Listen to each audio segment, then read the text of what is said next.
नमस्कार दोस्तों। असदुद्दीन ओवैसी ने विदेशों में भी गदर मचा रखी है और जिस तरीके से पाकिस्तान के झूठे मंसूबों को नेस्तनाबूद कर रहे हैं, उससे ओवैसी की विदेशों में भी तारीफें शुरू हो गई हैं। हुआ ये कि असदुद्दीन ओवैसी ने पाकिस्तान के झूठे नैरेटिव को कुवैत में सबके सामने उनका काला चिट्ठा खोलकर रख दिया।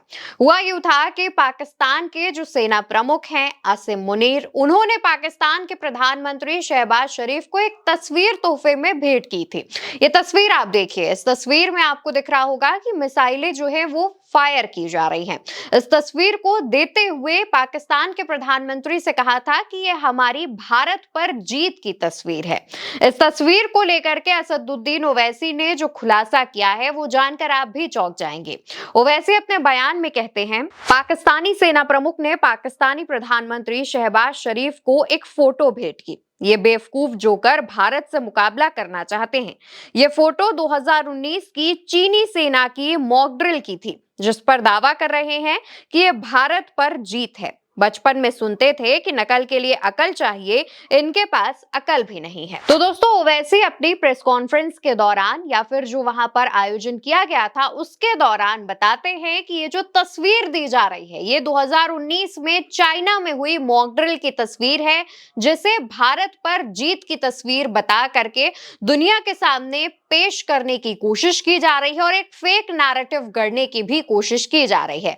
ओवैसी सिर्फ यही नहीं थमते हैं, ओवैसी बात करते हैं और साथ ही ये भी कहते हैं कि किस तरीके से पाकिस्तान को ग्रे लिस्ट में शामिल किया जाना चाहिए, जिससे पाकिस्तान का जो आतंकवाद है, जो आतंकवादी रूपी चेहरा है, वो दुनिया के सामने खुलकर आ सके। ओवैसी बताते हैं कि किस तरीके से पाकिस्तान की तरफ से हमारे देश के निर्दोष लोगों को निशाना बनाया गया, किस तरीके से बीते कई सालों से पाकिस्तान भारत में आतंकवाद फैलाता है, पाकिस्तान भारत की भोली भाली जनता को अपने आतंकवाद के जाल में फंसाता है और उनसे आतंकवादी काम कराता है। ओवैसी ने इसके अलावा तमाम मुद्दों पर बात की और जिस तरीके से देश के अंदर ओवैसी पाकिस्तान पर हमलावर रहते हैं, उससे 10 गुना ज्यादा बेहतर तरीके से पाकिस्तान पर हमलावर हैं। अब ओवैसी जो विदेश पहुंचे हुए हैं, उसके पीछे की कहानी भी आपको बता देते हैं। ऑपरेशन सिंदूर को लेकर के जो तमाम जानकारियां हैं, वो उसकी ब्रीफिंग के लिए देश से यानी कि भारत से डेलीगेशन सांसदों का विदेश गया हुआ है, जहां पर असदुद्दीन ओवैसी और विपक्ष के तमाम नेता, सत्ता पक्ष के तमाम नेता यानी कि सांसद मौजूद हैं। ओवैसी जिस डेलीगेशन में पहुंचे हैं उसमें उनके साथ भाजपा सांसद निशिकांत दुबे भी हैं और इसके अलावा भी और बाकी के पार्टी के सांसद जुड़े हुए हैं।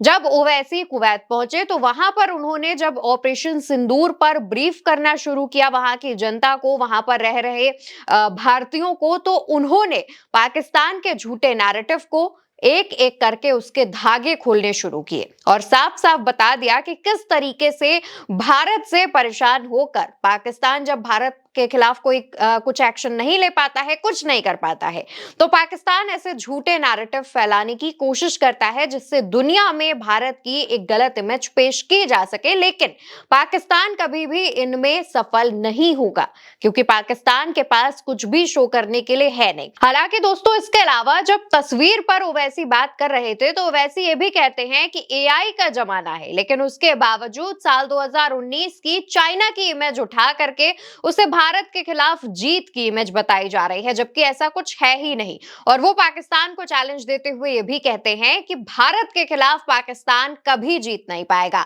इसके अलावा ओवैसी ने पाकिस्तान को एक जोकर भी बताया और कहा कि नकल के लिए अकल चाहिए होती है, लेकिन इन लोगों के पास तो अकल भी नहीं है, तो इनसे उम्मीद भी क्या की जाए। जिस तरीके से पाकिस्तान के झूठे नैरेटिव को ओवैसी ने नेस्तनाबूद किया है, जिस तरीके से झूठे नैरेटिव के धागे खोले हैं, उसकी चर्चा हर तरफ हो रही है। सोशल मीडिया पर भी देशवासी ओवैसी का समर्थन कर रहे हैं और ओवैसी के लिए काफी कुछ उनके समर्थन में बातें भी लिख रहे हैं। आप क्या सोचते हैं, आप भी कमेंट सेक्शन में लिख के बताइएगा और इस वीडियो को ज्यादा से ज्यादा शेयर करिएगा।